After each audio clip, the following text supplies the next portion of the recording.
Cây Bồ Đề Quốc Bảo được gìn giữ từ hơn 2.000 năm trước. Đại bảo tháp siêu đẹp, tương truyền lưu giữ nhiều xá lợi Phật nhất.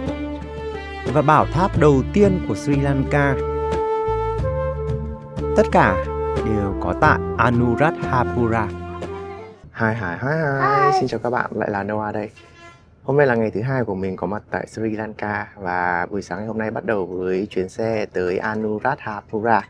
Anuradhapura cách Colombo khoảng 200 km.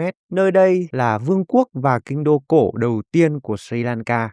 Thành phố Anuradhapura được chính thức thiết lập vào thế kỷ thứ tư trước công nguyên. Năm 1982, quần thể Anuradhapura đã chính thức được UNESCO công nhận là di sản thế giới. Năm ngoái mình có sang Bồ Đề Đạo Tràng, Bodh Gaya ấy, thì mình có biết là cái cây bồ đề ở đó là không còn là cây bồ đề nguyên thủy ngày xưa lúc Phật giác ngộ nữa.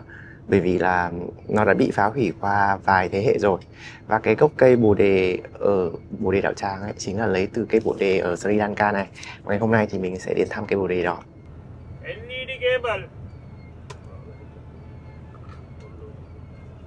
charger cable लेगा.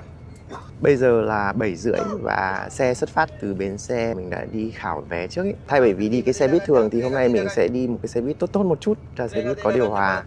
Chỗ để chân ở đây cũng tương đối là rộng.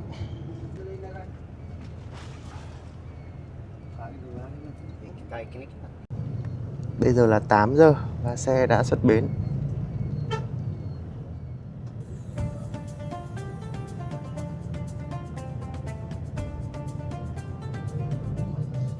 Giá vé của xe buýt này cũng tương đối là rẻ. Chỉ có 1340 rupee thôi. Đấy. Tính ra là có hơn 100.000.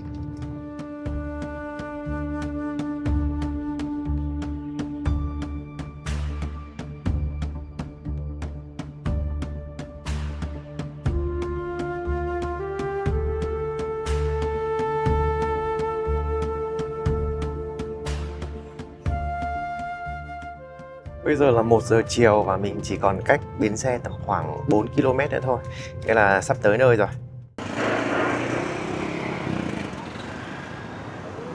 Đây chính là bến xe Anuradhapura.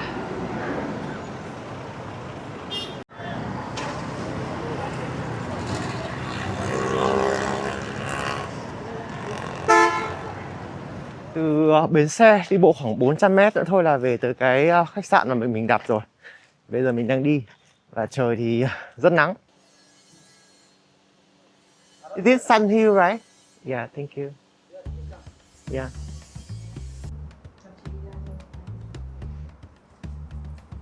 Okay. Yeah, okay. Thank you. Yes. Anuradhapura next. Yes. Dambulla. Yes. Next place. Dambulla. Anh chủ khách sạn rất nhiệt tình gợi ý các lịch trình tham quan. Nhưng mình đói quá rồi, nên giờ chỉ mong đi ăn thôi. Mình có tìm thấy một cái quán ở gần đây, cách đây có tầm khoảng 300 m thôi.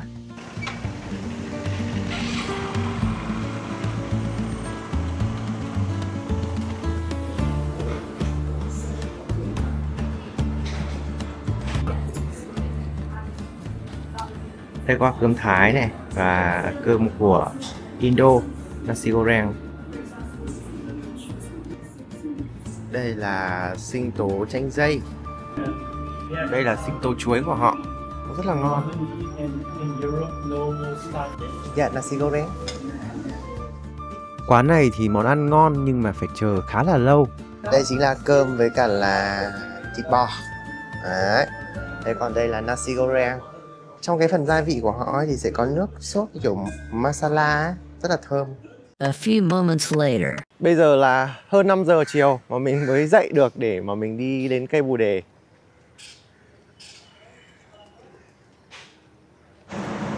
Mình đã gọi được một cái tuk để đi đến cây bồ đề.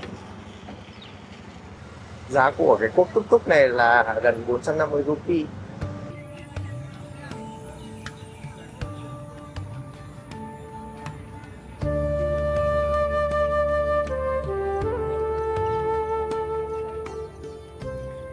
Đây là cổng phía đông.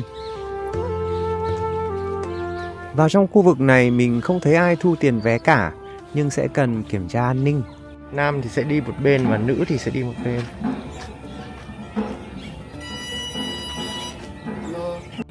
Đây mình sẽ phải gửi giày ở đây.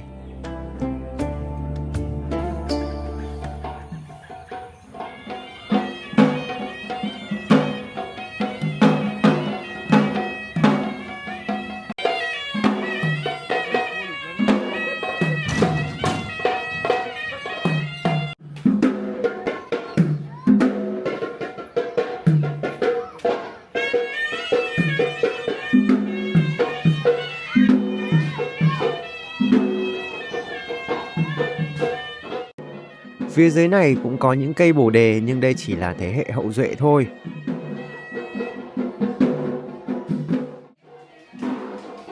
Giờ mình mới nhận ra phần lớn người dân họ mặc áo màu trắng, còn mình đang mặc nguyên một cái cây màu xanh hơi sặc sỡ.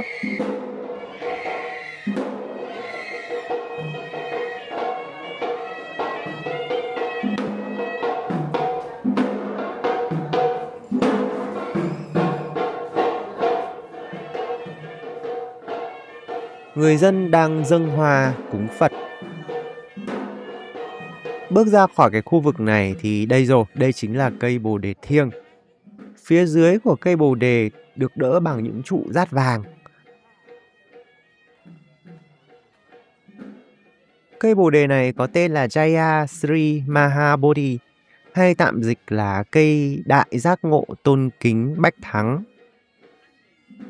Cây bồ đề này được chiết từ cây bồ đề gốc ở Bodh Gaya hay bồ đề đạo tràng bên Ấn Độ ấy, và được ni sư Sanghamita, vốn là con gái của vua Ashoka, mang đến Sri Lanka từ thế kỷ thứ 3 trước công nguyên.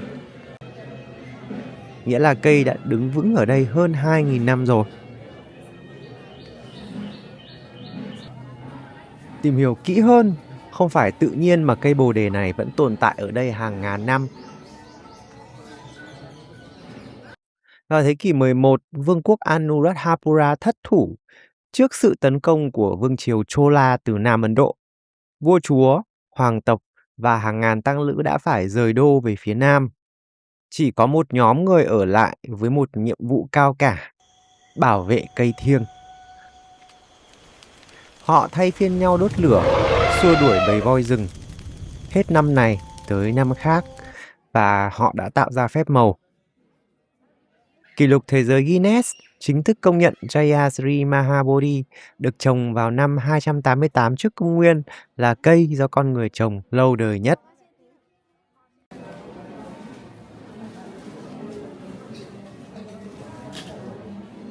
Họ có cúng cả trầu, người Sri Lanka cũng có tục ăn trầu này. Không khí ở đây mang lại cho mình một cảm giác thực sự khác biệt. Mình đã tới rất nhiều chùa, nhưng mà riêng ở đây thì mình cảm nhận rất là khác. Đầu tiên là mùi thơm của hoa. Có đủ các loại hoa dâng Phật, nhưng nhiều nhất thì mình thấy là hoa súng và hoa sen. Mặc dù người rất là đông, nhưng cái không khí vẫn tĩnh và yên bình, khiến cho mình có một cái cảm giác thư thả và nhẹ nhàng. Cây bồ đề Sri ở phía trên và được bảo vệ cực kỳ nghiêm ngặt. Đây là quốc bảo của Sri Lanka mà.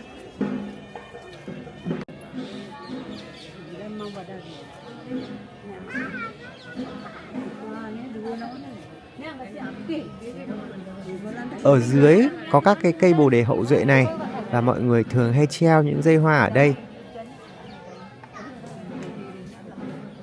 Điều lý thú là người bình thường sẽ không thể được chạm vào cái cây bồ đề gốc, nhưng mà ở phía dưới thì sẽ có một cái màn hình để mọi người có thể quan sát cái cây bồ đề theo thời gian thực.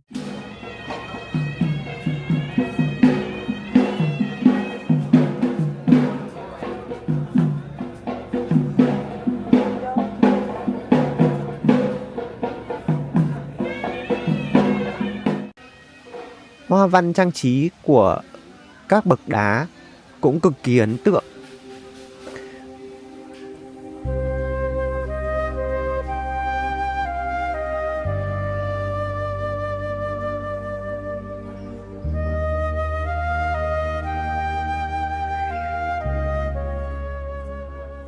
Trời tối rồi, người ta bắt đầu bật đèn.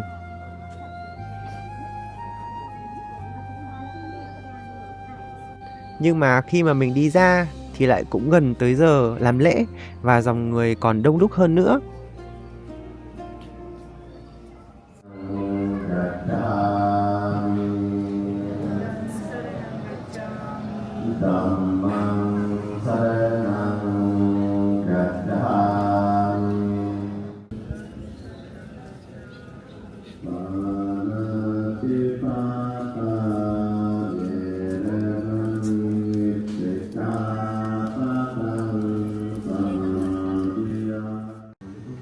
Thực sự là mình cứ muốn ở đây mãi, nhưng mà đã đến lúc tham quan những khu vực khác rồi.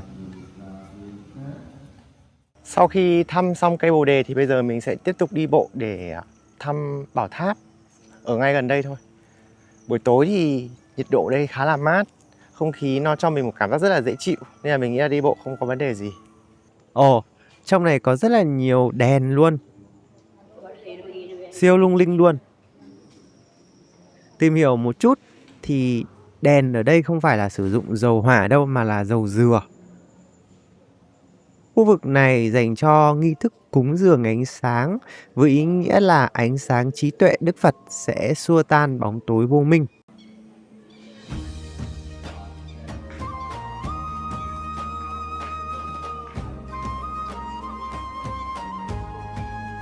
Từ xa đã có thể thấy được đại bảo tháp Ruwan Welisaya.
Nhìn đại bảo tháp hoành tráng thế này, nhiều người sẽ tưởng đây là một cái công trình mới xây, nhưng thực ra nó đã được xây dựng từ thế kỷ thứ 2 trước công nguyên. Tất nhiên, đã trải qua rất nhiều lần phục dựng và được đại trùng tu vào cuối thế kỷ 19.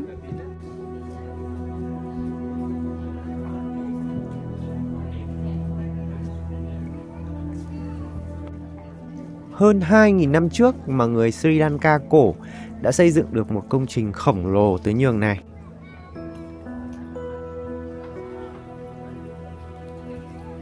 Tương truyền, Đại Bảo Tháp là nơi tập trung phần xá lợi của Đức Phật lớn nhất hiện nay. Theo biên niên sử Mahavamsa của người Sri Lanka, bên trong bảo tháp được gìn giữ một trong 8 phần xá lợi nguyên thủy của Đức Phật.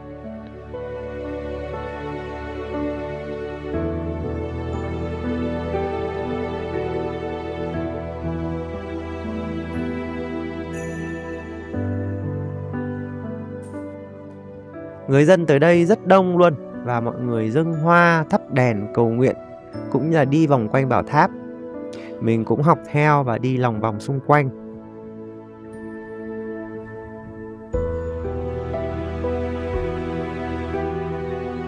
Cầu cho một năm mới là yên bình, không âu lo và bớt trăn trở. Cũng chưa quá trễ đâu, nhưng mình nghĩ không nên về muộn quá nên là quyết định đi ra. Khu bên ngoài bảo tháp thì người ta bán đồ lễ rất nhiều và người đến dâng lễ Phật cũng rất đông.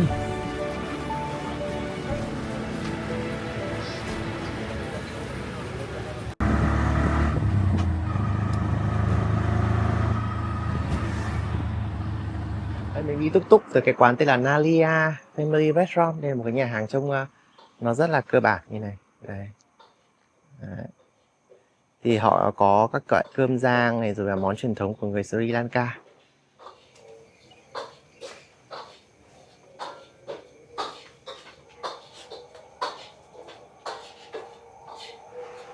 Quán này là quán ăn truyền thống của người Sri Lanka, thì có các loại cà ri khác nhau. Trong đấy thì có cà ri gà này. Đấy, mình sẽ chọn lần lượt từng món một.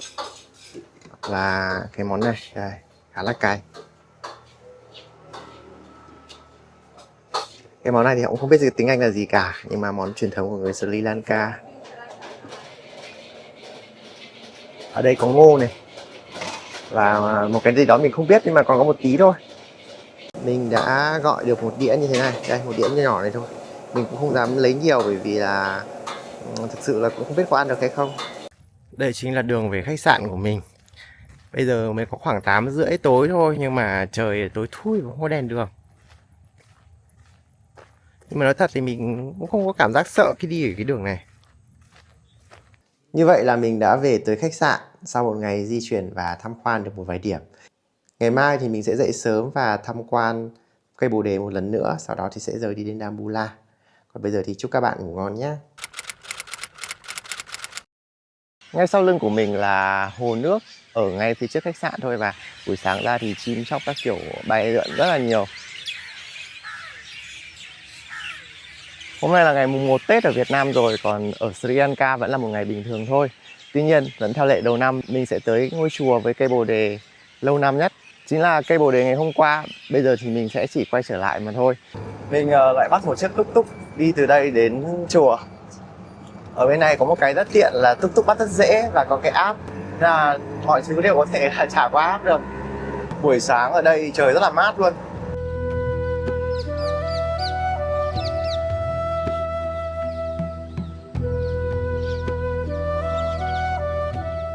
Chó ở đây nó rất là hiền ấy.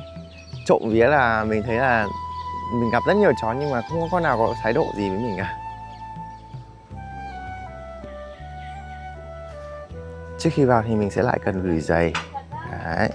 Ở đây thì quầy gửi giày là mở từ 5:30 sáng đến tận 9 giờ tối.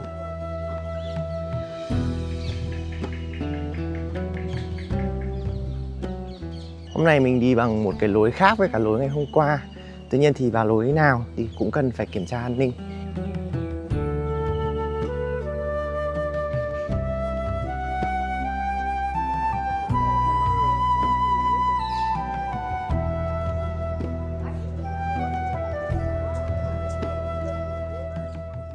Sáng sớm nhưng mà mọi người đã dâng hoa lễ Phật rồi.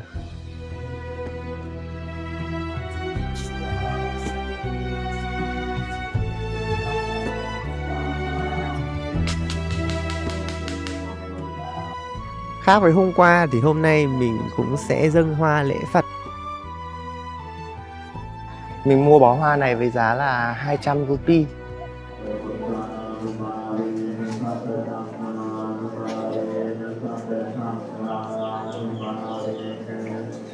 Hey, ở đây có cả một chú sóc này.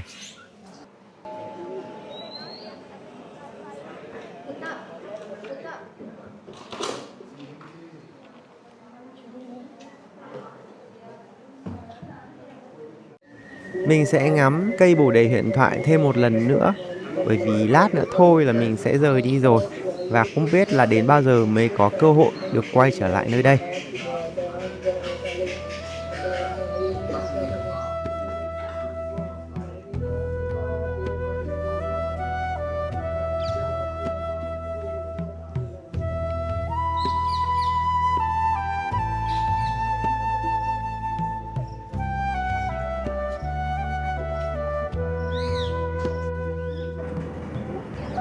Hôm nay thì mình mới phát hiện ra là có một khu vực để tưới nước thanh tẩy.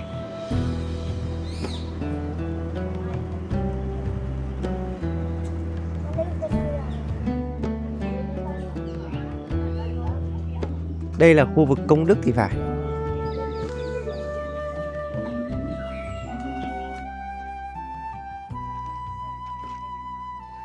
Thank you. Sau khi đi một vòng quanh cây Bồ Đề thì mình tiếp tục đi tham quan khu vực khác. khuôn viên của khu vườn hoàng gia này cực kỳ rộng. Và để đến được công trình quan trọng tiếp theo thì mình sẽ phụ thuộc khá nhiều vào chị Google. Đúng là Sri Lanka bảo tồn động vật hoang dã rất tốt, chim muông ở khắp nơi. Và có vẻ là những con chim này cũng không hề sợ người.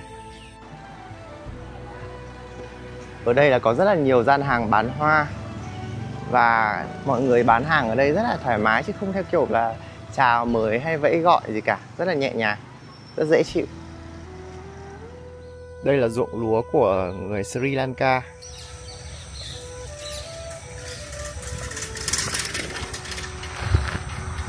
Giữa đồng lúa nhưng mà vẫn có cả chim công hiển hoi nha các bạn.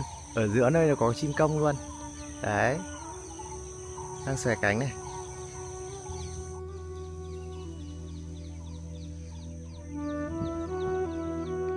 Hết công thì một đoạn mình lại gặp mấy chú khỉ này.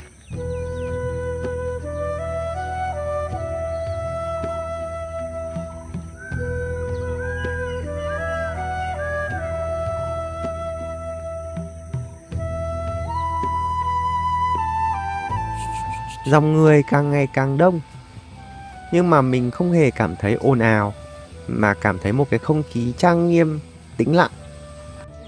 Ngày hôm nay mình lại đi qua Đại Bảo Tháp. Tuy nhiên vì thời gian có hạn cho nên là mình sẽ chỉ đi qua thôi. Ban ngày mới thấy ngày hôm qua cái khu mọi người thắp nến chính là cho dòng chữ chúc mừng năm mới 2026. Dù là ban ngày hay là ban đêm, Đại Bảo Tháp đều rất hoành tráng.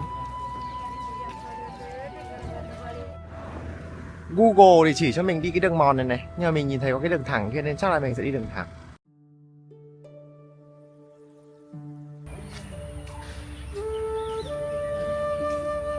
Thupa Ramaya được xây dựng vào khoảng thế kỷ thứ 3 trước công nguyên, ngay sau khi Phật giáo được truyền vào Sri Lanka. Tới nay là gần 2.300 năm rồi đấy.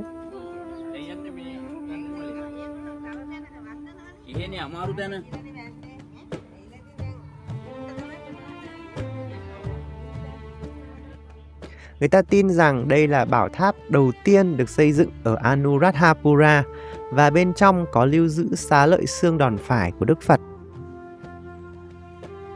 Đây vì thế trở thành một điểm hành hương vô cùng quan trọng đối với Phật tử.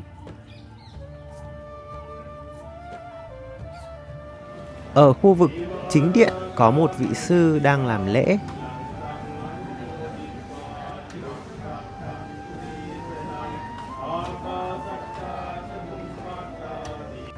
Tương truyền rằng trước đây khu vực này từng lưu giữ rất nhiều tượng Phật đúc vàng, nạm ngọc, nhưng mà sau khi trải qua rất nhiều cuộc xâm lăng, phần lớn đã bị cướp bóc. Ở phía trước này là những cái cột đá cổ theo cái cấu trúc vòng tròn đồng tâm. Đây chính là phần còn sót lại của hệ thống mái vòm che phủ quanh bảo tháp. Khi xưa thì các cái cột đá cổ này chính là trụ nâng đỡ hệ thống mái nhà bằng gỗ, lợp ngói đất nung. Do cái sự tàn phá của thời gian, mái gỗ hay gạch đều không thể chống chịu được. Tuy vậy, nhìn vào phần khung này, chúng ta có thể tưởng tượng ra được quy mô trong quá khứ. Phía bên này chính là tàn tích của khu vực từng là nơi sinh hoạt và hội họp cho tăng đoàn. Đây là một phần vô cùng quan trọng trong quần thể tu viện cổ. Hiện chỉ còn lại nền móng của công trình.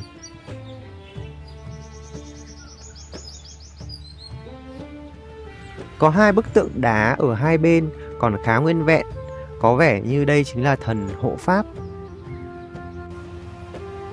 Ngay kế bên bảo tháp Thupa Ramaya là tháp Padalanchana, tạm dịch là tháp dấu chân Phật. Tháp được xây dựng chủ yếu bằng gạch nung cổ, chính là cái loại vật liệu xây dựng từ hàng ngàn năm trước.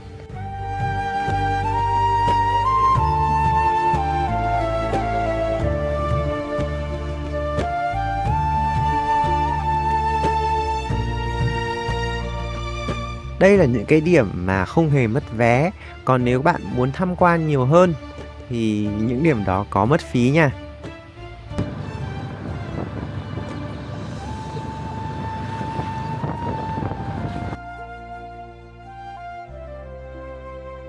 Giờ mình sẽ đi ra bến xe để đi Dambulla. Và cái anh chủ khách sạn thì đưa bọn mình ra bằng xe túc túc luôn. Hành trình của mình ở Dambulla sẽ như thế nào? Mời các bạn đón xem video tiếp theo. Còn bây giờ thì xin chào. Thôi dù sao thì đi chân trần cũng vẫn ok. Nên là mình cũng có kinh nghiệm đi chân trần ở Sri Lanka rồi.